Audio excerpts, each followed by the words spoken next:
Hai sobat, gimana kabar kalian? Semoga disehatkan selalu dan banyak rezekinya, amin.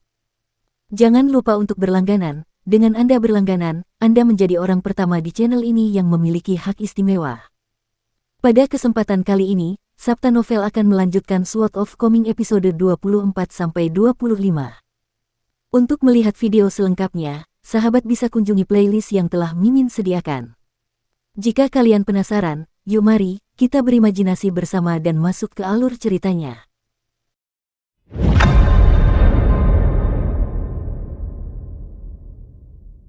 Di suatu tempat di sepanjang Peachleaf Alley, ada seorang lelaki tua yang baik hati dan ramah duduk di kursi rotan di bawah koridor kediamannya. Di sampingnya ada seorang pembantu yang tampak pintar dan menawan dalam balutan gaun berwarna giok dan celana panjang bercorak kuning. Dia perlahan melambaikan kipasnya sambil mendengarkan lelaki tua itu bercerita. Orang tua itu tiba-tiba bertanya, "Taoya, di mana anginnya? Apakah kamu tertidur lagi? Aku tidak mencoba menakut-nakuti kamu, tetapi jika kamu bermalas-malasan seperti ini di klan besar di luar kota kecil ini, kamu pasti akan menerima hukuman." Tidak ada jawaban. Lelaki tua yang selalu bersikap lunak dan baik kepada para pelayannya itu baru saja akan menggodanya lagi ketika raut wajahnya tiba-tiba berubah. Ia mendongak ke kejauhan, raut wajahnya menjadi serius. Ternyata, bukan hanya pelayan di halaman dan kipasnya saja yang menjadi diam. Sebaliknya, bahkan angin yang tak berbentuk pun menjadi diam. Lelaki tua itu buru-buru menahan napas dan memusatkan perhatiannya, melafalkan mantra dalam hati dan memasuki kondisi meditasi. Ini dilakukannya untuk mencegah kultivasinya mengalir begitu saja dalam arus balik sementara di sungai waktu yang panjang. Lelaki tua itu menghela napas pelan. Bahkan Qi Jingchun, orang yang paling menghormati aturan dan etiket, akhirnya melanggar aturan dan terlibat. Jelas bahwa badai sedang terjadi. Di dekat sumur kunci besi, seorang pemuda kekar dari luar kota berjongkok dan menatap tajam ke arah poros sumur yang berputar. Namun, dari sudut matanya, dia diam-diam mencuri pandang ke sosok wanita desa yang rupawan. Saat ini dia sedang membungkuk dan mengangkat seember air dari sumur, memamerkan bokongnya yang menggairahkan dan payudaranya yang besar. Lekuk tubuhnya tampak sedikit berlebihan, dan bentuk tubuhnya yang indah terekspos untuk dilihat semua orang. Gerakannya lebih menonjolkan sifatnya yang sedikit nakal yang seperti bulir gandum yang bergoyang. Hal ini menyebabkan wanita yang hanya memiliki penampilan biasa-biasa saja itu memancarkan pesona yang berbeda. Ketika pemuda itu akhirnya menyadari keheningan dan kesunyian yang mencekam di sekitarnya, dia tidak memilih untuk bergerak. Sebaliknya, dia mengumpulkan keberaniannya dan menatap lurus ke arah sosok wanita cantik di sumur. Pemuda itu menelan ludah dalam diam. Dia kemudian buru-buru menggeser tubuhnya untuk berjongkok dalam posisi yang berbeda. Tidak heran tuannya mengatakan kepadanya bahwa wanita di dunia luar semuanya adalah harimau dari hutan, dengan kekuatan mereka yang sangat berkurang. Namun, begitu mereka dibawa ke pegunungan dan ke hutan, mereka sekali lagi akan menjadi harimau yang kuat dan mendominasi, mereka bahkan akan memakan orang hidup-hidup.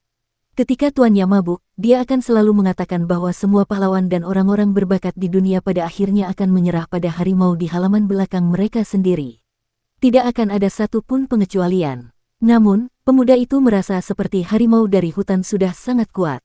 Ambil contoh, wanita di depannya. Penampilannya jelas biasa saja, tetapi sosoknya yang indah dan menggoda membuat hatinya gatal.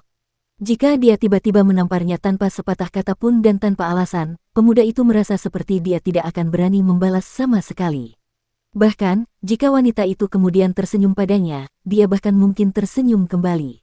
Pemuda itu tidak dapat menahan perasaan sedikit patah semangat dan putus asa.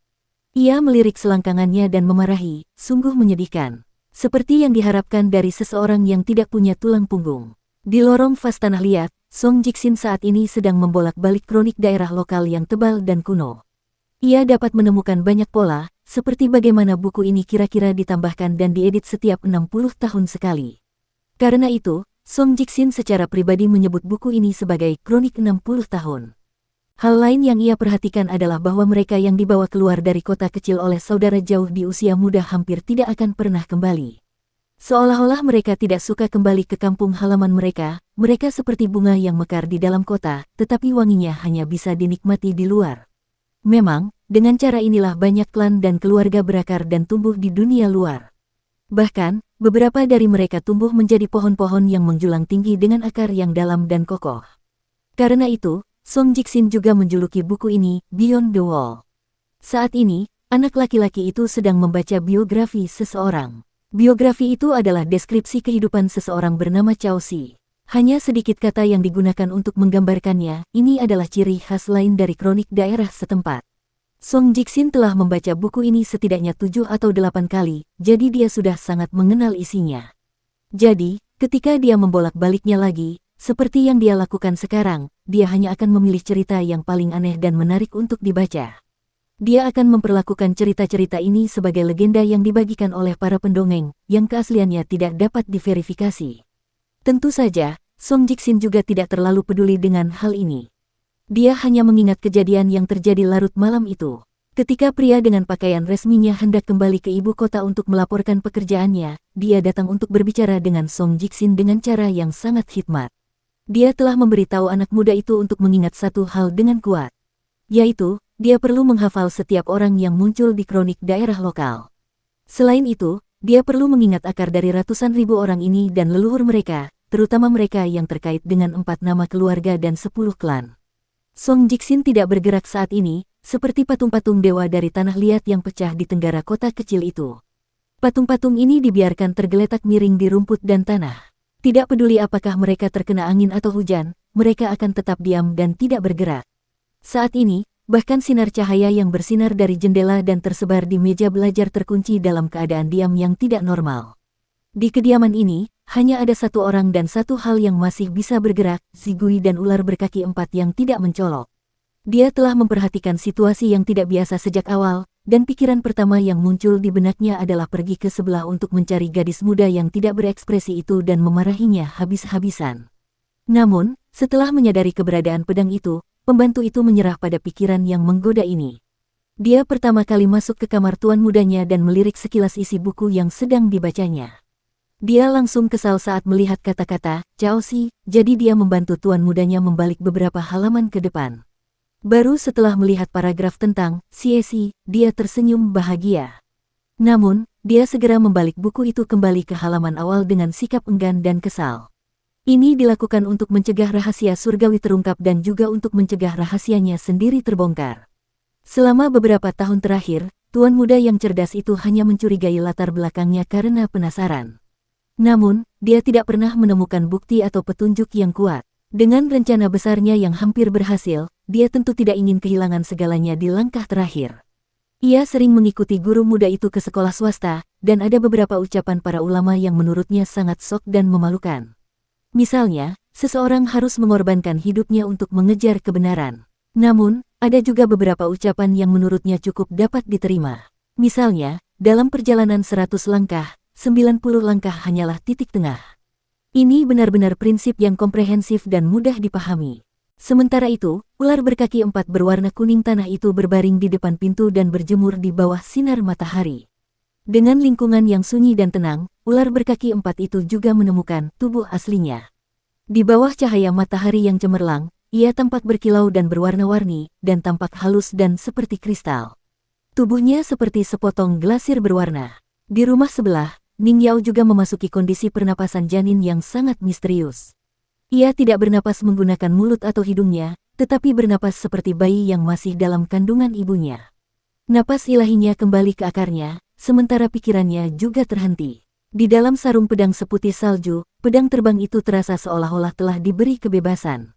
Setelah perlahan meninggalkan sarungnya, pedang itu terbang dengan anggun di sekitar pemiliknya dengan cara yang ringan dan penuh kasih, tampak selembut dan sepeduli mungkin. Pada saat yang sama, gerakannya juga seindah gaun gadis muda yang berkibar lembut. Pedang itu tidak terbang ke sana kemari secara acak, dan malah terbang ke sana kemari seolah-olah itu adalah tanduk ajaib yang melukis simbol yang kuat. Pedang itu menciptakan suasana dan feng shui yang paling optimal bagi pemiliknya untuk memulihkan diri.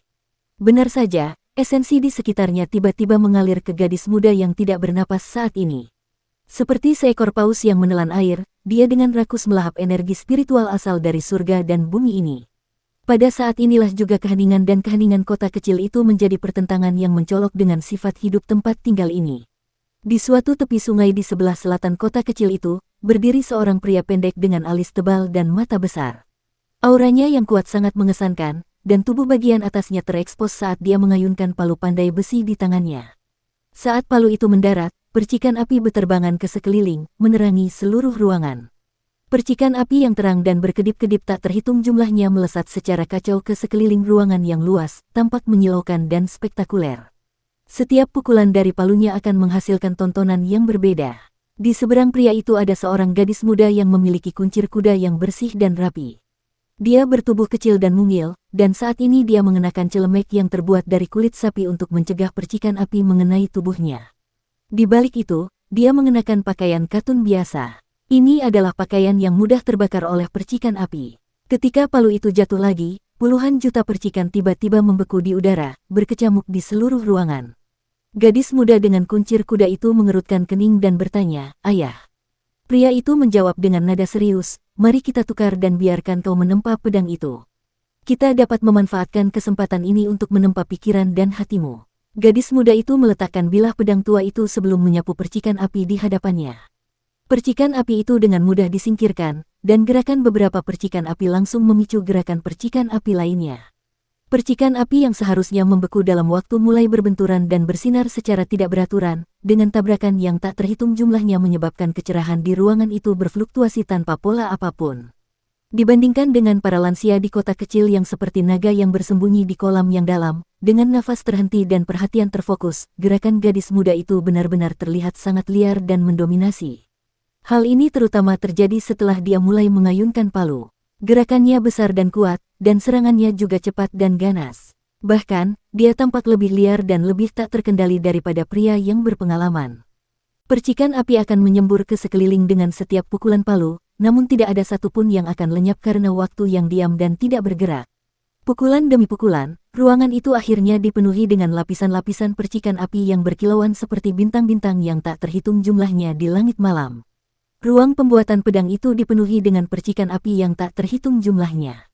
Lelaki itu menatap tajam ke arah bilah pedang merah menyala itu seraya memberi instruksi dengan suara berat, "Bacalah dalam hati bab mengguncang naga dari kitab suci pembuatan pedang." Intensitas gadis muda itu tiba-tiba menurun drastis, dan dia diam-diam memanggil, "Ayah." "Apa?" tanya lelaki itu dengan kesal. Intensitas gadis muda itu semakin menurun saat dia berkata dengan takut-takut, "Aku makan terlalu sedikit untuk makan siang. Aku agak lapar sekarang, jadi aku tidak punya energi untuk mengayunkan palu lagi." Pria itu menjadi semakin marah. Jika mereka tidak sedang menempa pedang, dia pasti sudah mulai memarahinya. "Aku hanya menyuruhmu membaca kitab suci, tetapi kau bertindak seolah-olah aku meminta nyawamu.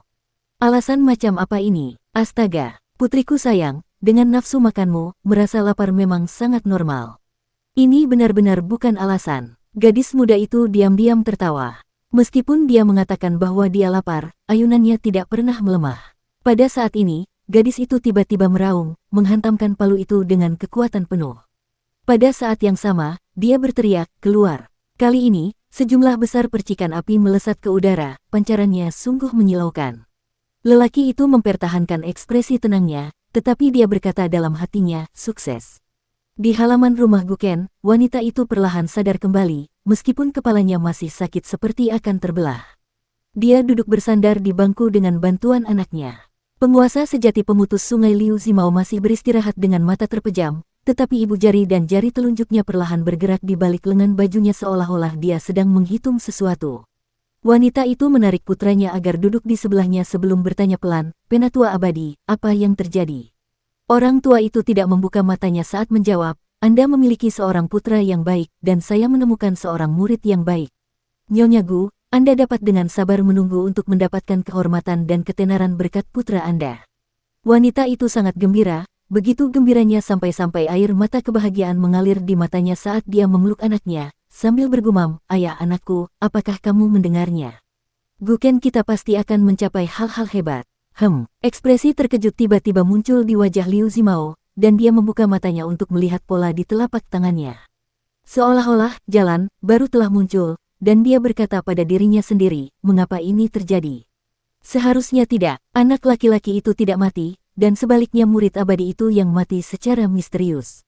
Lelaki tua itu tak kuasa menahan diri untuk berdiri dan melangkah perlahan di sekitar halaman.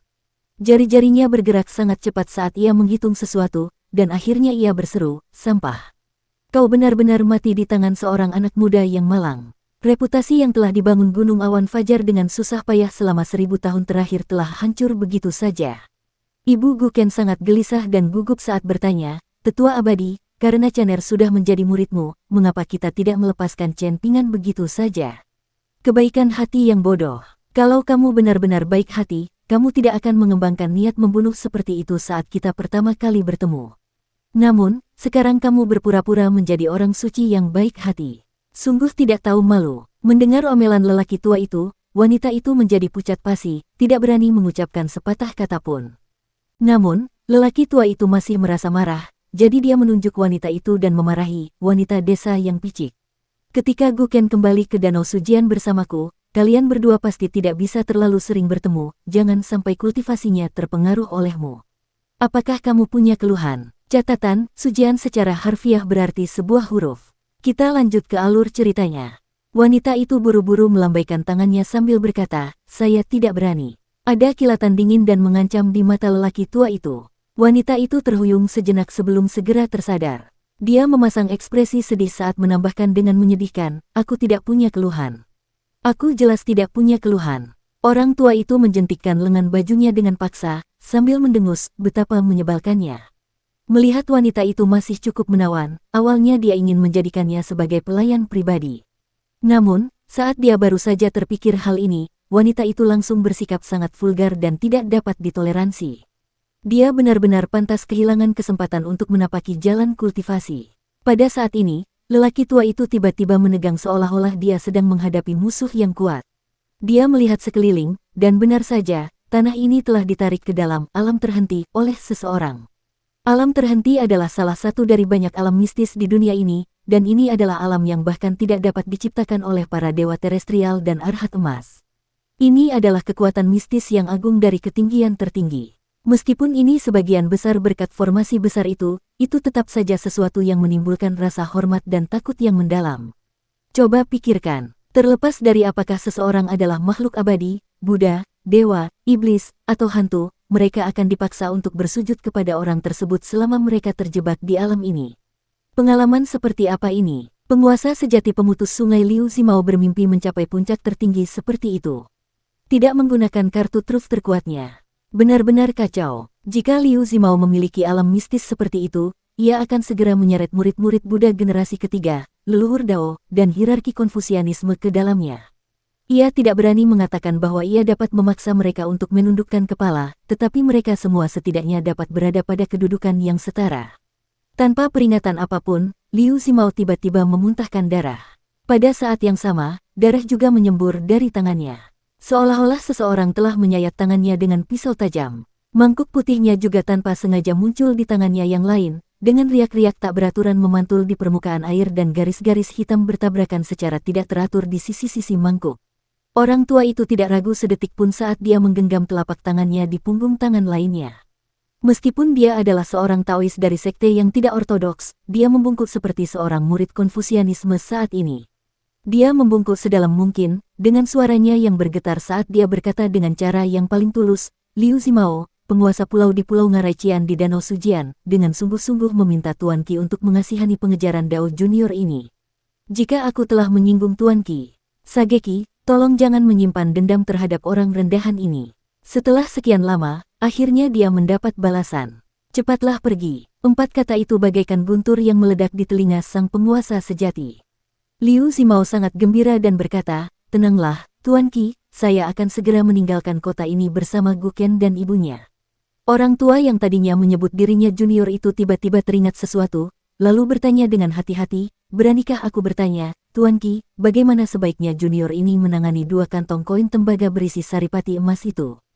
Suara perkasa itu terdengar sekali lagi, berkata, "1 orang dan 1 benda menghasilkan 2 kesempatan yang ditakdirkan. Tinggalkan saja di halaman. Selama 30 tahun ke depan, kalian juga dilarang melangkah keluar dari Danau Sujian." Liu Zimao merasa seolah-olah beban berat telah terangkat dari pundaknya. Karena itu, kali ini dia tidak mencoba bersikap patuh dan membungkuk seperti Konfusianisme, melainkan membungkuk seperti Taoisme yang bermartabat.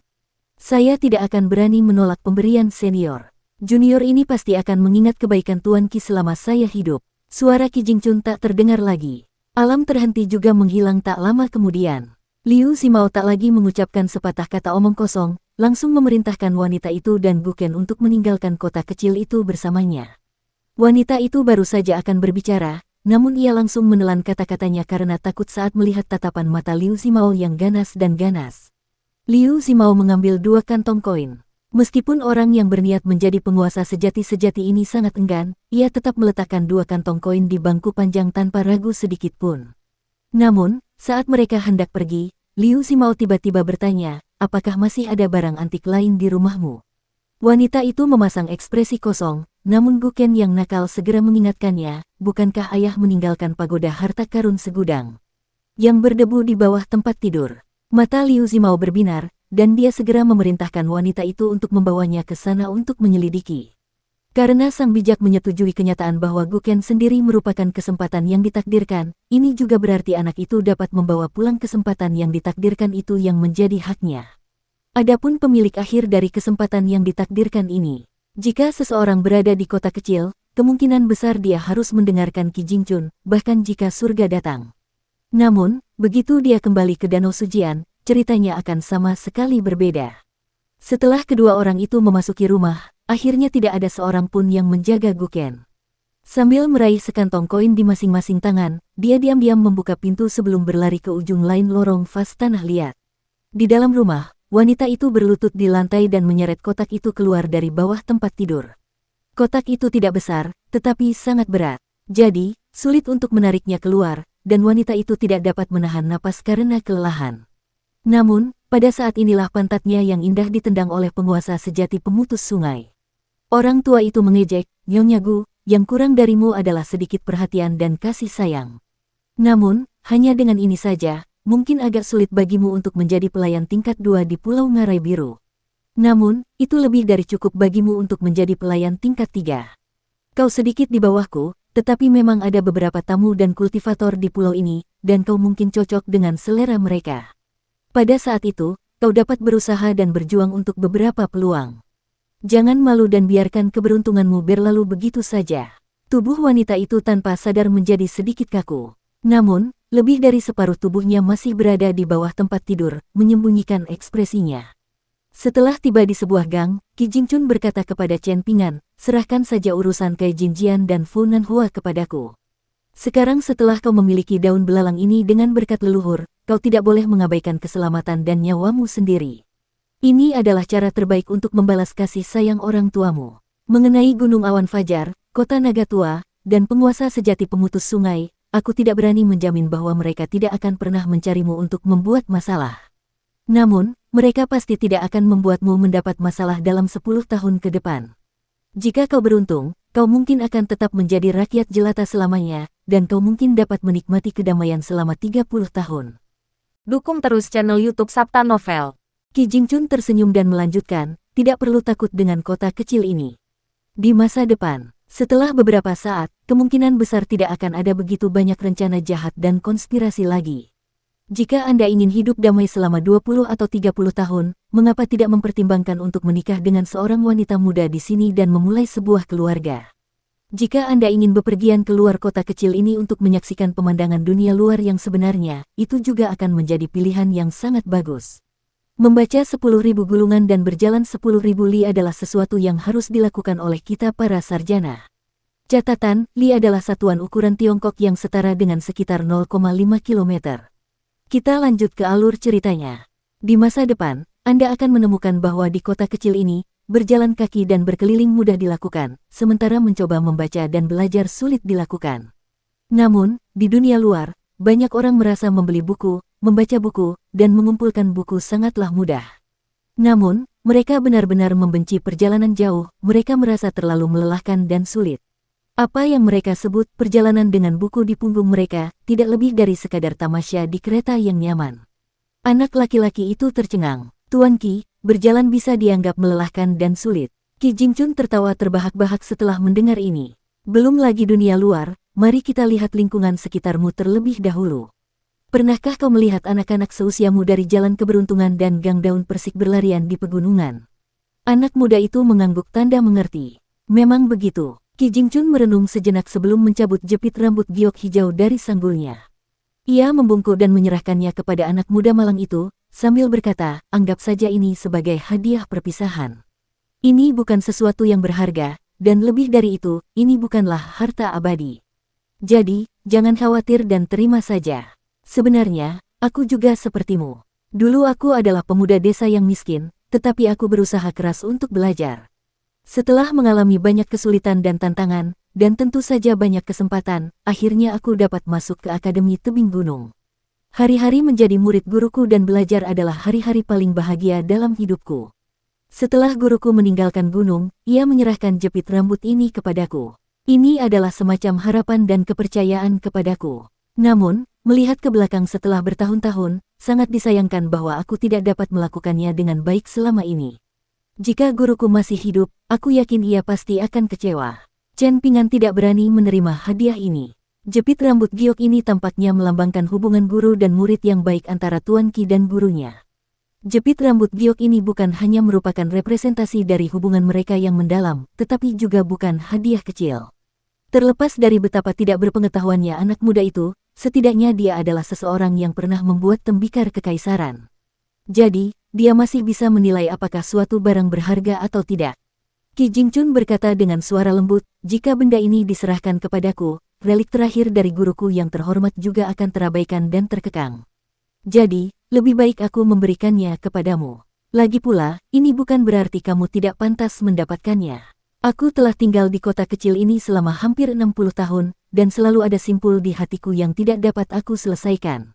Namun, sungguh disayangkan bahwa guruku yang terhormat telah meninggal dunia, jadi awalnya aku berpikir bahwa aku tidak akan pernah menerima jawaban untuk pertanyaan ini. Pada akhirnya, kamulah yang tanpa sadar menjernihkan kebingunganku. Jadi, sudah sepantasnya aku memberikan jepit rambut giok ini kepadamu. Chen Ping'an, aku hanya dapat membantumu mendapatkan satu helai daun belalang. Tidak ada lagi yang dapat kulakukan untukmu. Chen Ping'an menerima jepit rambut giok itu dengan kedua tangannya. Jepit rambut giok itu terbuat dari bahan yang relatif biasa. Ia lalu mendongak dan berkata dengan tulus, Tuan Qi telah melakukan banyak hal untukku. Qi Jingchun hanya menjawab sambil tersenyum. Melihat Chen Ping'an menerima tusuk rambut gioknya, dia juga berhasil menyingkirkan satu kekhawatiran lagi. Tusuk rambut giok ini memang sangat biasa. Namun, pada akhirnya, itu tetap saja sesuatu yang ditinggalkan oleh gurunya yang terhormat. Jadi, sungguh suatu hal yang luar biasa bahwa dia dapat memberikannya kepada anak muda ini yang pasti tidak akan mempermalukan kata-kata yang tertulis di atasnya. Qi Jingchun memberikan nasihat terakhir kepada anak muda itu, katanya, Chen Ping'an, ingatlah ini. Apapun yang akan kamu hadapi di masa depan, kamu pasti tidak boleh kehilangan harapan di dunia ini. Di luar sebuah rumah di Clay Vase Eli, ada seorang anak nakal dengan 2 garis ingus keluar dari hidungnya. Saat itu dia menendang pintu dengan ganas, sambil mengumpat. Air liur berterbangan kemana-mana saat dia berteriak, Chen Ping'an, kalau kamu tidak segera ke sini, aku akan menyuruh seseorang untuk membunuhmu dan menghancurkan semua sampah tak berguna yang ada di rumahmu. Apa yang membuatmu begitu sibuk? Mungkin kamu bersama istri Song Jixin. Kamu melakukannya dengannya di siang bolong. Apa kamu tidak tahu cara menjaga perasaan Song Jixin? Baiklah, kau tidak akan keluar, ya. Begitukah jadinya? Kalau begitu aku akan pergi. Aku benar-benar akan pergi. Jangan pernah berpikir untuk menemuiku lagi. Awalnya aku ingin mewariskan harta karunku kepadamu, tapi... Chen Ping'an, cepatlah dan bukakan pintu. Entah mengapa, suara anak laki-laki itu akhirnya mulai terdengar seperti terisak. Ia mendengus keras, menyebabkan 2 garis ingus menyembur kembali ke hidungnya. Guken tiba-tiba merasakan sakit yang tumpul di bagian belakang kepalanya. Dia buru-buru berbalik, dan setelah melihat wajah yang dikenalnya itu, dia berteriak lagi, Chen Ping'an, dasar bocah kecil sialan. Dilihat dari ekspresi Chen Ping'an, jelas bahwa dia sedang tidak enak badan. Guken buru-buru mengubah nada bicaranya setelah melihat ini, bertanya, apakah kamu merasa baik-baik saja? Perubahan nada bicaranya yang tiba-tiba sehalus awan yang melayang dan air yang mengalir, sama sekali tidak tampak mengagetkan. Chen Ping'an sudah terbiasa dengan perilaku kasar dan nakal anak kecil yang ingusan ini. Berdiri di sana dengan pot tanah liat baru di tangannya, Chen Ping'an mendengus, tidak bisakah kau tahu apakah aku merasa baik-baik saja atau tidak? Menyadari bahwa ia masih memiliki urusan penting untuk diselesaikan, Guken buru-buru menyeret Chen Ping'an ke pintu masuk halamannya. Ia kemudian memasukkan 2 kantong berhias indah ke tangan Chen Ping'an, merendahkan suaranya dan berkata, "Ingat ikan loah kecil yang kau berikan padaku tahun lalu?" Chen Pingan sedikit bingung saat memegang dua kantong berat itu. Dia cukup mengenal kantong-kantong ini, karena bocah berjubah brokat itu secara khusus memberinya sekantong koin tembaga setelah membeli ikan mas emas itu dengan paksa. Chen Pingan melihat sekeliling, dan dia melihat tidak ada orang lain di lorong vas tanah liat. Namun, dia tetap membuka pintunya dengan tergesa-gesa, membawa Guken ke halaman. Setelah meletakkan pot tanah liat itu, dia langsung bertanya, "Ada orang luar yang ingin membeli ikan lele itu darimu, benarkah begitu, Guken? Aku sangat menyarankanmu untuk tidak menjualnya. Jangan menjualnya meskipun mereka mencoba memaksamu. Bukankah kamu ingin memberi ibumu kehidupan yang baik di masa depan?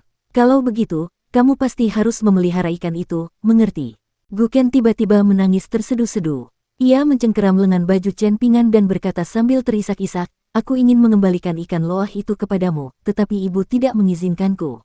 Ia bahkan menamparkan wajahku. Sejak aku kecil, ibu tidak pernah memukulku sebelumnya. Dan si pendongeng itu, aku tidak tahu apakah ia dewa atau hantu, tetapi ia sangat menakutkan. Ia membawaku ke dalam mangkuk putihnya, dan setelah itu, ikan loah itu tiba-tiba menjadi sangat besar. Bahkan, ia menjadi lebih besar dari tong air di rumahku." Chen Pingan menutup mulut anak laki-laki itu dengan tangannya, ekspresinya sangat serius saat dia melotot dan berkata, "Karena aku memberikan ikan itu kepadamu, ikan itu sekarang menjadi milikmu. Apakah kamu masih ingin memberi ibumu kehidupan yang baik di masa depan?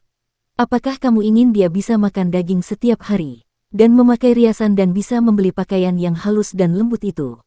Guken mendengus sebelum mengangguk dengan sungguh-sungguh sebagai jawaban. Chen Pingan melepaskan tangannya, berjongkok, dan bertanya, "Ada apa dengan dua kantong koin ini? Apakah kamu diam-diam membawanya?" Mata Guken bergerak cepat, dan dia baru saja akan mengarang cerita. Namun, Chen Pingan terlalu mengenalnya, sehingga dia bisa langsung melihat isi pikirannya. Dia langsung menghadiahi Guken dengan pukulan di kepala sebelum berkata dengan tegas, "Ambil kembali." Kekeras kepalaan Guken juga terlihat pada saat ini, dan dia membalas, "Tidak." Ekspresi marah terpancar di wajah Chen Pingan. Ia mengangkat tangannya dan hendak memukul kepala Guken. Namun, melihat ekspresinya yang sangat keras kepala, Chen Pingan tidak dapat menahan perasaan lembut. Ia merenung sejenak sebelum melembutkan suaranya dan bertanya, "Apa yang terjadi? Katakan padaku apa yang terjadi." Guken menceritakan kejadian-kejadian itu kepadanya, dari awal hingga akhir. Meskipun anak kecil ini benar-benar menyebalkan hampir sepanjang waktu, harus diakui bahwa ia memang sangat pintar dan cerdas untuk usianya yang masih muda. Dari pohon lokas tua hingga sumur kunci besi, dan dari sumur kunci besi hingga gang vas tanah liat, anak laki-laki kecil itu dengan jelas menggambarkan pertemuannya dengan si pendongeng dan bagaimana si pendongeng ingin menjadikannya murid. Setelah mendengar ini, Chen Pingan merasa bahwa dia sangat memahami situasinya. Guken kemungkinan besar adalah seseorang yang telah memperoleh daun belalang dengan berkat leluhur. Terlepas dari apakah ini karena keberuntungan yang bangkit dari kuburan leluhurnya atau karena kesempatan dan keberuntungan yang ditakdirkan yang dibicarakan oleh Tuan Qi dan Taois Lu, sangat mungkin Guken akan dibawa keluar dari kota kecil itu oleh pendongeng itu. Namun, Chen Pingan segera merasa cemas dan gelisah saat memikirkan penguasa sejati pemutus sungai. Menurut Tuan Qi, orang ini sangat tidak bermoral, dan dia bahkan berusaha untuk menjerumuskannya ke dalam kematian. Dia tidak ragu menggunakan teknik abadi untuk menciptakan konflik antara dirinya dan Kai Jinjian. Apakah benar-benar hal yang baik bagi Guken untuk menjadi muridnya? Di sisi lain, karena orang ini bersedia menjadikan Guken sebagai muridnya, dan karena dia tidak mencoba menculik atau menipunya, atau memaksanya untuk membelinya, dapatkah diasumsikan bahwa Guken tidak akan menghadapi bahaya yang mengancam jiwa? Mata bocah nakal itu bergerak cepat. Memanfaatkan kesempatan itu saat Chen Pingan masih berpikir, dia tiba-tiba mengambil dua kantong koin dari tangannya tanpa peringatan. Dia kemudian melemparkannya ke arah rumah sebelum berbalik untuk melarikan diri. Akan tetapi, tangan Chen Pingan terjulur dan mencengkeram kerah bajunya, langsung menghentikannya dan menyeretnya kembali. Guken melingkarkan lengannya di kepalanya, tampak menyedihkan. Meskipun Chen Pingan telah menyeret anak kecil itu kembali, dia masih ragu-ragu tentang bagaimana menghadapi situasi tersebut. Ini adalah masalah dengan konsekuensi yang besar, jadi Chen Pingan sangat takut membuat keputusan yang salah dan akhirnya membawa celaka bagi Guken dan ibunya. Kalau saja masalah ini hanya melibatkan dirinya sendiri, anak muda yang tidak bisa bergantung pada siapapun itu kemungkinan besar akan bersikap jauh lebih tegas dan percaya diri. Wanita muda berpakaian hitam itu sudah turun dari tempat tidur beberapa saat yang lalu, dan setelah tiba di depan pintu, dia berkata, "Ibu saya pernah berkata bahwa setiap orang memiliki takdirnya sendiri. Hanya dengan melihatnya saja, jelas bahwa anak ini adalah malapetaka yang ditakdirkan untuk mendatangkan malapetaka selama 1000 tahun. Dia adalah tipe orang yang akan ditimpa nasib sial demi nasib sial." Mata Guken berbinar saat ini, dan dia buru-buru menyeka 2 garis ingus dari wajahnya. Dia tersenyum patuh, memperlihatkan gigi susunya yang hilang saat dia berkata, "Kakak, kamu cantik sekali. Kamu mirip sekali dengan adik perempuanku yang kedua. Tempat ini terlalu sempit, jadi mengapa kamu tidak datang ke rumahku untuk mengobrol?" Chen Pingan berkata dengan jengkel, "Kapan ibumu menikah lagi dengan ayahmu?" Anak laki-laki itu langsung memutar matanya setelah ketahuan. Dia dengan cepat mengubah ekspresi dan nadanya, mendecak lidahnya dengan heran dan berkata, "Chen Pingan, sungguh mengesankan. Kamu akhirnya mulai menunjukkan sedikit harapan. Kapan kamu menipu seorang wanita di rumah? Apakah kamu akan menikah dan ada tamu yang mengerjaimu?" Catatan, ada tradisi di Tiongkok di mana para tamu bercanda dan mengerjai pasangan pengantin baru. Kita lanjut ke alur ceritanya. "Namun, sayang sekali aku tidak bisa hadir. Kalau tidak, aku pasti akan jongkok di sudut dan mendengarkan kalian berdua bergulat di tempat tidur." Chen Pingan menekan tangannya ke kepala Guken. Kemudian, dia menoleh ke wanita berpakaian hitam itu dan berkata dengan nada meminta maaf, "Dia memang seperti itu, jangan marah." Wanita muda itu melirik ke arah anak laki-laki itu dan berkata, "Anak nakal." Guken baru saja akan menunjukkan bakatnya yang luar biasa, tetapi tiba-tiba dia merasakan tangan di kepalanya menekan lebih kuat. Dia langsung lemas karena tekanan itu, dan berkata dengan lesu, "Kakak, kamu sangat cantik. Tentu saja semua yang kamu katakan itu benar." Wanita muda berpakaian hitam itu tidak menghiraukan bocah lelaki itu. Sebaliknya, dia berbalik menghadap Chen Pingan, berkata dengan suara penuh arti, "Lebih baik kau terima 2 kantong koin tembaga itu, jangan sampai itu menjadi alasan pertengkaran di kemudian hari. Selain itu, begitu bocah lelaki ini mencapai keberhasilan dalam kultivasi di masa depan, sangat mungkin hati daunnya akan tidak stabil jika kau membuatnya merasa menyesal dan bersalah hari ini. Itu akan membuat hatinya terbuka terhadap cakar iblis." Itulah kata-kata yang ingin didengar Guken. Ia mengacungkan jempolnya ke arah wanita muda itu dan berkata, "Rambutmu panjang, dan kamu juga cerdas dan berpengetahuan luas." Catatan, sebuah plesetan dari pepatah yang merendahkan bahwa wanita berambut panjang, tetapi kurang cerdas dan berpengetahuan. Kita lanjut ke alur ceritanya. Benar saja, kamu lebih masuk akal daripada wanita muda dari sebelah. Wanita muda berpakaian hitam itu mengangkat sebelah alisnya, namun secara mengejutkan dia menerima pujian tersebut dengan senang hati. Pada saat ini, sebuah suara yang sangat khawatir namun marah meraung, "Guken." Anak laki-laki itu menjadi sedikit pucat, dan dia berkata, "Baiklah, baiklah, aku akan pergi sekarang, Chen Pingan. Aku akan pergi, oke." Sekalipun anak kecil itu berkata demikian, dia tidak sadar kalau dia mencengkeram lengan baju Chen Pingan makin erat. Mungkin dalam alam bawah sadar Guken, dia telah menerima Chen Pingan sebagai satu-satunya teman dekatnya selain ibunya sejak lama. Chen Pingan menuntun anak laki-laki itu keluar dari halamannya. Ia berjongkok dan berkata dengan suara pelan, "Guken, ingatlah untuk menjaga tuanmu. Selain itu, pastikan untuk menjaga ibumu. Kamu adalah pria yang bertanggung jawab, dan ibumu hanya bisa mengandalkanmu di masa depan. Jangan membuatnya khawatir sepanjang waktu." Jawab Guken sambil mengangguk. Chen Pingan melanjutkan, "Begitu Anda tiba di luar, ingatlah untuk berbuat lebih banyak dan berbicara lebih sedikit. Kendalikan lidah Anda, dan biarlah Anda menderita sedikit karenanya. Jangan selalu berusaha mencari keuntungan dengan lidah Anda. Tidak seperti kita, orang-orang di luar cenderung menyimpan dendam." Mata anak kecil itu sedikit merah saat dia membalas, "Orang-orang di sini juga pandai menyimpan dendam. Hanya kamu pengecualian." Chen Pingan tidak tahu apakah harus tertawa atau menangis. Namun, dia benar-benar tidak bisa berkata apa-apa. Pada saat ini, Chen Pingan tiba-tiba teringat sesuatu. Dia bertanya dengan nada serius, "Guken, apakah kamu menerima daun belalang?" Jika dia tidak menerima satupun, maka Chen Pingan akan lebih cenderung percaya bahwa Guken tidak memperoleh kesempatan abadi yang ditakdirkan. Sebaliknya, kedatangan pendongeng itu mungkin mirip dengan kedatangan malaikat maut. Anak laki-laki itu langsung marah setelah mendengar ini. Dengan suara mendesing, dia mengambil segenggam besar daun belalang dari sakunya dan mengumpat karena kebiasaan, "Aku tidak tahu bajingan terkutuk mana yang melakukan ini. Mereka diam-diam memasukkan semua daun jelek ini ke dalam sakuku, dan aku baru mengetahuinya ketika aku mencoba memasukkan kedua kantong itu ke dalam sakuku setelah menyelinap pergi dari rumah." Jika bukan si gemuk Zhao, pastilah gadis kecil Liu Mei itu. Jika ibuku menemukan semua daun ini saat mencuci pakaianku, bukankah aku akan dimarahi dan disebut menyebalkan lagi? Beruntunglah mereka berdua karena aku akan segera pergi. Kalau tidak, aku pasti akan melemparkan batu ke jamban mereka secara diam-diam. Anak laki-laki itu terus mengumpat dengan marah. Chen Ping'an benar-benar tercengang. Namun, setelah sadar, dia langsung merasa sangat lega. Saat melihat anak laki-laki itu bersiap untuk melempar segenggam daun ke tanah, dia buru-buru melangkah maju untuk menghentikannya. Ekspresinya sangat serius saat dia berkata, "Guken, bawa kembali dan rawatlah dengan baik. Kamu harus merawatnya dengan baik.